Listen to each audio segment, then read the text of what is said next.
Ditë e re dhe akuza të reja ndërmjet partive politike, secila parti kritikon tjetrën, kërkojnë llogari e fajësi.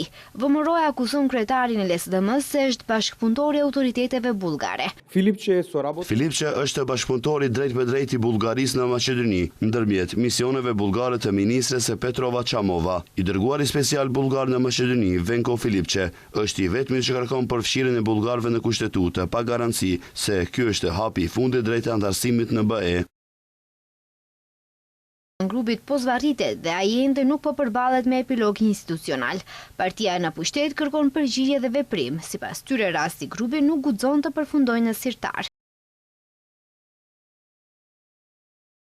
Prandaj, pyetja që shtrohet vetvetiu është kush po e zvarrit këtë rast, kush ka interes qarta në grupit të heshtë, kush po dridhet nga ajo që mund të tregojë arkiva e BDI-s. Në këtë rast nuk mund ta anashkalot as emri Islamabadit. BDI kërkon llogari për heshtjen e drejtorit të Numagaz Nedim Rama se, siç thonë, me pagën e një të punësuari në komunën e Çajirit e më pas si këshilltari i Izzet Mexhidit, ka arritur të krijojë kapital të madh financiar në prona të paluajshme dhe aktivitete biznesi. Përveç mungesës e përgjigjeve dhe transparencës, publiku deri më tani nuk ka parë asnjë sqarim për pasurinë për të cilën posedojnë prova. Përkundrazi, vlen lëshon anketa të porositura për epërsi të rrejshme ndaj BDI-s. Nga LSDM thonë se ka një muaj që po pyesin pse ende nuk janë dërguar dokumentet për ekstradimin e ish-kryeministrit Nikola Gruevskit.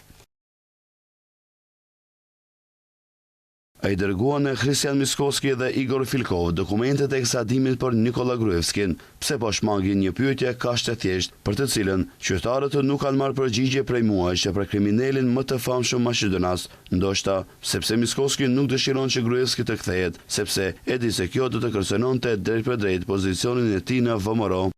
Përplasjet politike kohët e fundit janë intensifikuar dhe kanë të bëjnë me akuza për korrupsion, keqpërdorime të pozitës, ndikim politik në gjyqësor e tema të tjera.